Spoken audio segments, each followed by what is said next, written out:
Bismillahirrahmanirrahim. Assalamualaikum warahmatullahi wabarakatuh. Selamat pagi, selamat bertemu kembali kepada para mahasiswa yang menempuh mata kuliah sistem proteksi. Pada kesempatan kali ini kita akan lanjutkan materi perkuliahan kita, yaitu pada bahasan tentang sistem proteksi petir.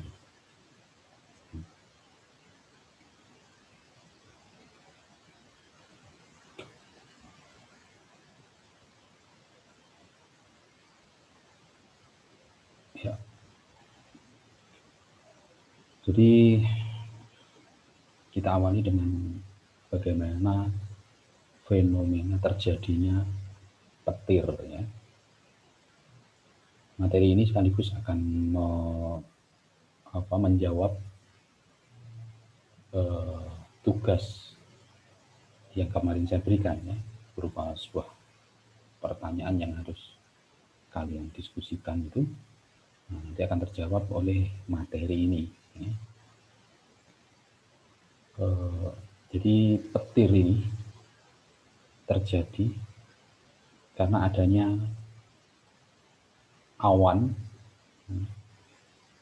yang disebut awan cumulonimbus, ya.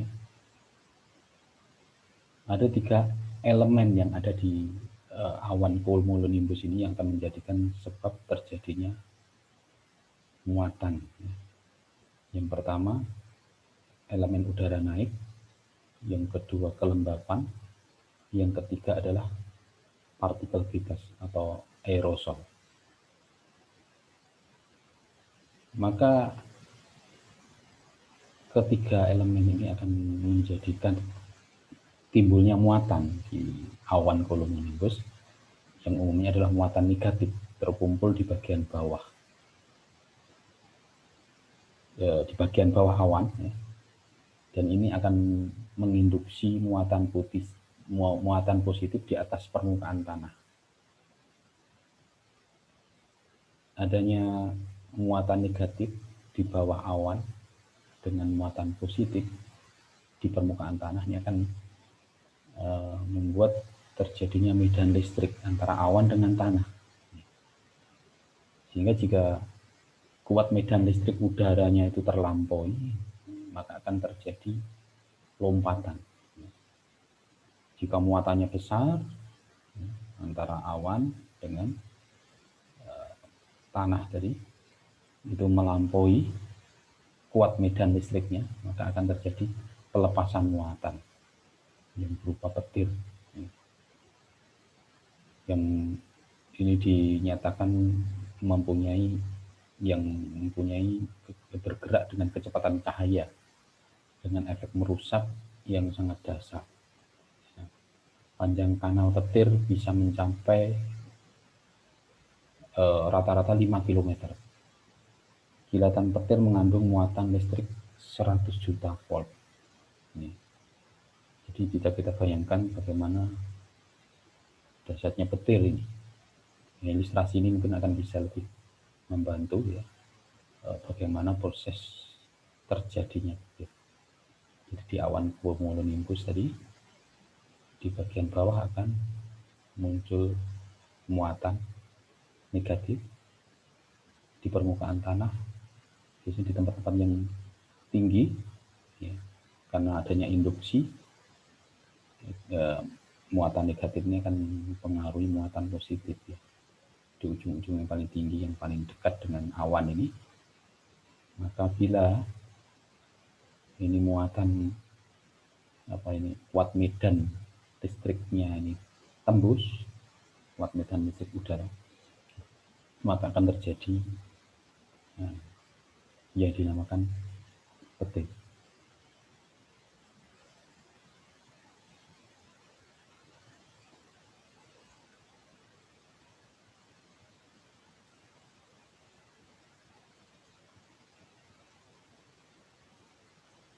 Jadi aliran muatan positif ini akan bertemu dengan ujung lidah petir yang melangkah ke tanah, membentuk alur muatan listrik, dan alur muatan listrik ini disebut adalah return stroke, maka akan terlihat cahaya petir. Ini pergerakan lidah pelopor dari awan ke tanah. Memang kalau dengan menggunakan kamera dengan film diam, ini akan gambarnya kelihatan seperti ini saja, berupa satu garis. Tapi kalau kita bisa menggunakan kamera dengan film bergerak, maka akan kelihatan bagaimana sambaran petir ini terjadi dan return stroke, pukulan balik. Gitu. Nah, kemudian timbul pertanyaan, bagaimana petir itu menjumpai objek atau menyambar benda. Jadi teori pertama, petir ini akan menyambar awan ke awan. Jadi karena di muatan bawah ini negatif, di muatan atasnya positif, jadi dia awan ke awan. Nah, barulah awan ini menyambar benda di bumi yang paling tinggi di antara sekitarnya. Maka di sini dinyatakan sebagai tiang. Tiang tersambar, maka akan terjadi gelombang berjalan yang akan merambat pada kabel atau penghantar dan akan masuk ke dalam rumah. Ini gelombang berjalannya ini juga mempunyai efek yang cukup berbahaya sehingga bisa menghasilkan bisa merusak peralatan-peralatan elektronik yang ada di dalam rumah. Atau teori yang kedua, langsung awan langsung menyambar ke rumah karena rumahnya mungkin cukup tinggi di antara benda-benda di sekitarnya. Atau teori yang ketiga, awan menyambar pohon, tempat yang paling tinggi, benda yang paling tinggi pohon, sehingga pohon kena sambaran. Kebetulan batang pohonnya basah, ini akan dipaksa mengalirkan gelombang berjalan akibat sambaran tadi. Karena batang pohonnya menempel di pagar besi, gelombang berjalan akan terus mengalir, menyentuh pipa, dan tahu-tahu kita mendapatkan pompa air di dalam sumur terbakar. Ini karena efek gelombang berjalan, atau melalui akar-akarnya, akar pohon kena pipa kena pompa air. Kita ingat dulu bagaimana teori gelombang berjalan atau gelombang impuls. Jadi petir ini bentuk replikanya adalah bentuk replika di mata kuliah tekanan tinggi dulu, yaitu adalah gelombang impuls. Jadi gelombangnya seperti ini, naik dengan muka curam, kemudian akan turun dengan perlahan. Gelombang standar impuls adalah seperti ini, yang disebut muka gelombang, ekor gelombang.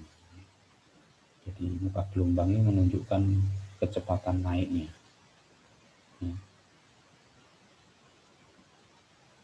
Kemudian jadi gelombang impuls ini juga kalau kita bisa umpamakan ada seperti ketika kita melecut sebuah tali, kita lecutkan, hentakan sehingga akan melonjak naik, kemudian akan turun, teredam, gelombang lama-lama akan teredam, hilang, tapi akan muncul gelombang berjalan merambat. Seperti itulah di mana tempat yang kena sambaran, titik yang kena sambaran itulah akan terjadi tekanan yang sangat tinggi, naik, kemudian akan merambat seperti tali yang merambat itu perumpamannya, kemudian teredam karena pentanahan, sehingga diperlukan peralatan kalau kita ini yang sudah mengenal tentang arrester ya, itu adalah menangkap gelombang berjalan ini supaya segera teredam, itu fungsi arrester. Nah ini ilustrasi juga bagaimana sambaran petir itu menjumpai objek. Jadi ketika sebuah gedung tersambar oleh sambaran petir, maka benda-benda yang menerima akibatnya ya, itu bisa sampai radius 2 km ya. Jadi gelombang berjalan tadi akan mencari bahan-bahan yang konduktif ya. Terutama di sini adalah jalur telepon dan jalur instalasi listrik ya. Itu berupa penghantar kabel ya, sehingga dia konduktif, gelombang berjalan itu akan istilahnya numpang ya, akan merambat melalui jalur telepon dan jalur listrik, instalasi listrik, sehingga peralatan-peralatan yang terhubung kepada penghantarnya akan rentan sekali kena sambaran induksi, sambaran gelombang berjalan tadi, sehingga jaraknya bisa sampai 2 km dari pusat sambaran. Ini yang jawaban daripada pertanyaan tugas yang saya berikan di pekan kemarin. Jadi ketika petir menyambar antena televisi tanpa proteksi, maka sambaran yang kena sambaran langsung akan rusak ya, akan terbakar, rusak, bahkan kerusakannya mekanis ya, bisa merusak atap ya. Kemudian kabel listrik di atap dan di dinding, hingga kabel tersebut bisa terbakar, stop kontak akan loncat dari tempat colokannya itu sehingga rusak TV kabel, sehingga kabel dan TV bisa hancur, panel hubung bagi terbakar, kabel telepon hingga kabel dan teleponnya rusak, kabel telepon ke arah luar sehingga sistem telepon dalam radius 1 km terganggu, kabel listrik ke arah luar sehingga CB-nya pada jarak 2-3 km akan bekerja. CB-nya bekerja mendeteksinya, jadi memutus jalur instalasi. Jadi begitu bagaimana akibat daripada sambaran petir ini. Jadi ada sambaran yang akibatnya langsung, ada yang tidak langsung, yang induksi tadi. Baik, jadi kita mengenal tadi fenomena terjadinya petir, dan kita juga perlu mengetahui bagaimana distribusi petir dunia itu. Jadi bagian yang daerah hitam ini Afrika Tengah, ini adalah mempunyai intensitas tertinggi untuk terjadinya petir. Daerah yang berwarna merah, orange, kuning adalah daerah yang intensitas petirnya tinggi. Jadi kalau hitam itu sangat tinggi, sedang putih dan biru ini rendah. Jadi ini di Afrika Tengah hitam. Indonesia termasuk tinggi karena warnanya oranye.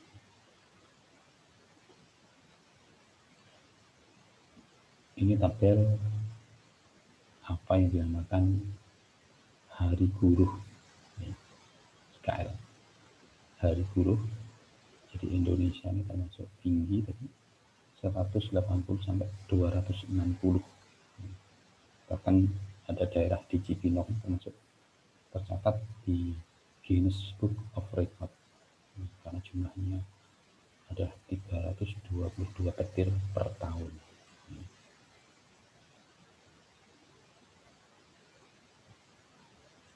Nah, tabel berikutnya ini juga bagaimana menunjukkan sambaran petir, ya, lightning, ya, ini menyumbang kematian, ya, itu pada tahun terbanyak kedua, ya, sebanyak 74 orang, ya, pada tahun 90. Bahkan pada tahun 91 ini nomor 1 penyumbang kematian.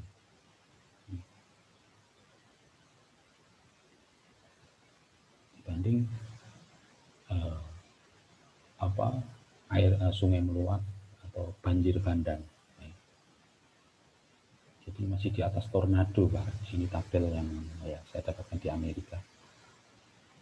Dan tahunnya sudah cukup lama. Ini sebagai ya wawasan lah bagaimana memang petir ini adalah cukup berbahaya sehingga perlu peralatan proteksi gitu. Kemudian timbul pertanyaan, mengapa bangunan bisa tersambar petir? Nah, yang kedua, apa akibatnya dari sambaran petir? Sebenarnya dari ilustrasi awal tadi kita sudah bisa menyimpulkan, tapi di sini juga kita bisa tarik lagi, tak apa-apa kita ulang. Jadi mengapa bangunan bisa tersambar petir? Karena bangunan memiliki ketinggian yang berbeda. Ini yang pertama, ya paling tinggi. Ketinggian yang berbeda dari bangunan sekitarnya. Kemudian bangunan berada di daerah yang luas atau tanah lapang. Tidak ada bangunan di sekitarnya. Yang ketiga, bangunan lebih tinggi daripada tiang listrik. Artinya memang dia memiliki ketinggian yang paling tinggi. Bangunan menggunakan material yang mudah dialiri listrik seperti seng dan besi, dan lain-lain. Ya. Ini konduktif maksudnya, mudah dialiri listrik sehingga mudah terkumpul muatan positif, ya. Karena induksi muatan di awal yang negatif, sehingga mudah terjadi loncatan. Ya. Kemudian akibatnya apa? Akibatnya kematian dan korban, kerusakan mekanis, kerusakan terpal, kerusakan elektrik. Ya, ini kesimpulan dari ilustrasi yang di depan tadi.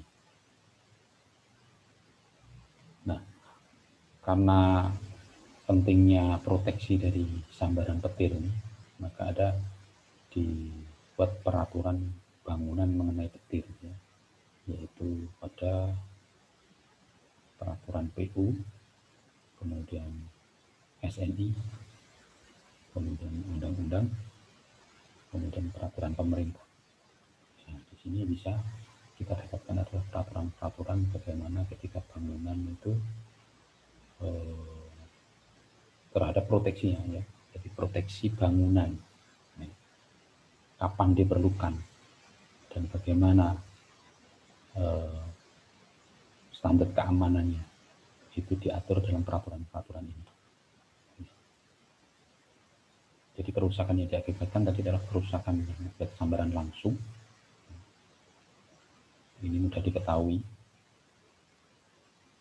karena fisik dan mekanis akan rusak.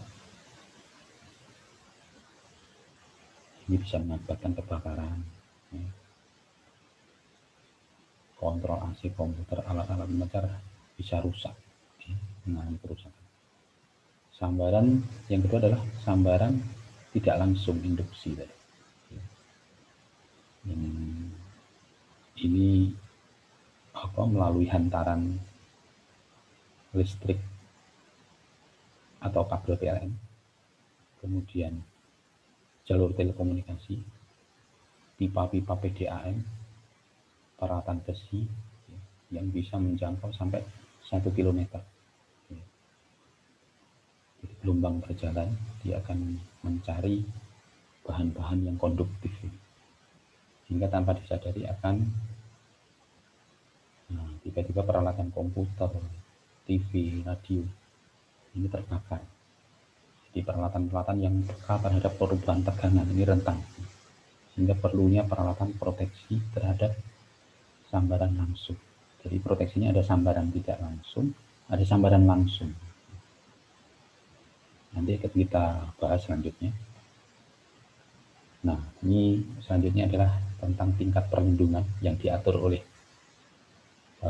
peraturan tadi tentang bangunan. Jadi ada tingkat perlindungan biasa atau normal. Di sini disebutkan adalah untuk bangunan bila terjadi kegagalan perlindungan tidak menyebabkan bahaya beruntun. Misalnya bangunan perumahan, gedung-gedung, ya, gedung-gedung pasar kantor misalnya, gedung-gedung sekolah, ya, tidak menimbulkan bahaya yang beruntun. Tingkat perlindungan tinggi adalah bangunan ataupun instalasi yang lain bila terjadi kegagalan perlindungan dapat membahayakan keselamatan jiwa dan menimbulkan bahaya ikutan yang lebih besar, seperti instalasi eksplosif yang mudah meledak. Kemudian bangunan-bangunan yang banyak orang berada di dalamnya, ini tingkat perlindungan tinggi. Kemudian juga bangunan instalasi komunikasi penting, ini juga memerlukan tingkat perlindungan tinggi. Yang ketiga, tingkat perlindungan sangat tinggi, yaitu bangunan atau instalasi jika terjadi kegagalan perlindungan akan menyebabkan bahaya ikutan yang tidak terkendali. Contohnya instalasi nuklir. Ini perlindungan sangat tinggi. Ya. Kita akan mencoba sebuah contoh soal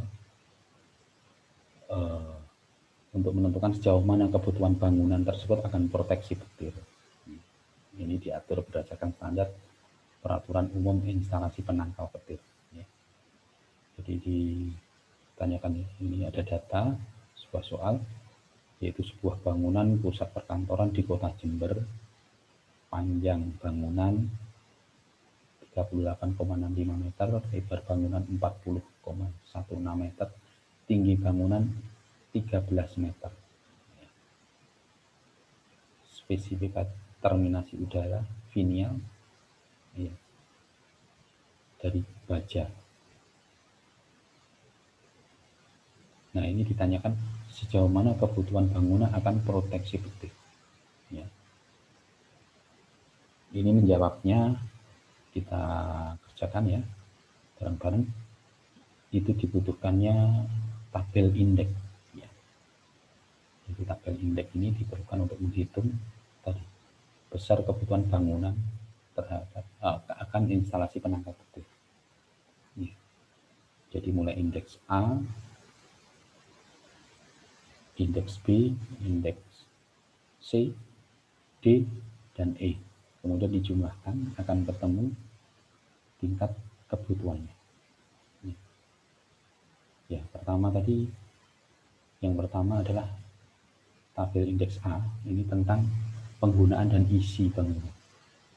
Ya, dari soal tadi disebutkan adalah pusat perkantoran.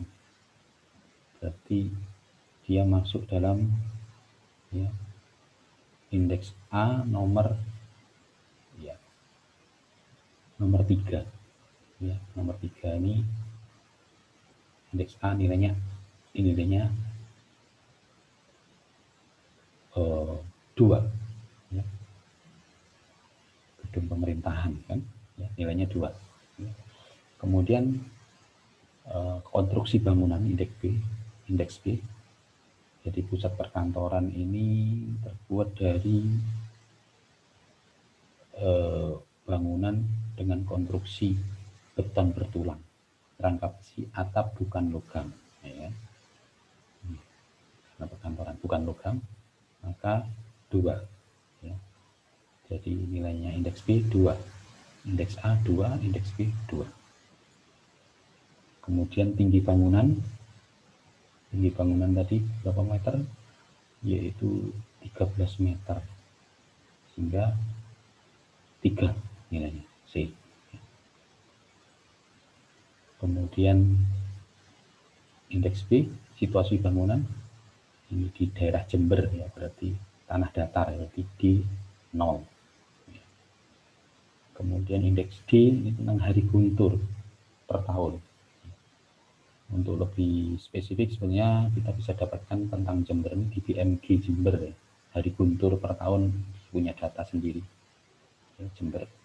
Tapi karena ya kita kerjakan dulu dari data yang ada, yaitu di Indonesia ini adalah tadi ya, dinilai indeks 7 ini, ya, Indonesia. Jadi 7E ya. Kemudian kita jumlahkan A, B, C, D, E ya. Jadi berapa? 2, 2, 3, 0, 7. Berarti 14. Berarti dinilai besar. Ya. Perkiraan bahaya besar sehingga instalasi petirnya sangat dianjurkan untuk bangunan ini dari soal ini. Ya. Saya kira cukup mudah kalian bisa memahami. Nah, untuk selanjutnya dari tutorial yang singkat ini, silahkan kalian kerjakan tugas yang sudah diupload. Ya, sama ya dari seperti contoh soal ini, cuma sedikit ada perbedaan. Kalian silahkan kerjakan di selembar kertas, kemudian kalian scan dengan scanner, kemudian PDF-nya kirim ke ujian tugas kuis gmail@gmail.com ya. Paling lambat ya jam perkuliahan hari ini habis ya, sekitar jam 5.40 ya. Demikian tutorial kali ini saya akhiri. Assalamualaikum warahmatullahi wabarakatuh.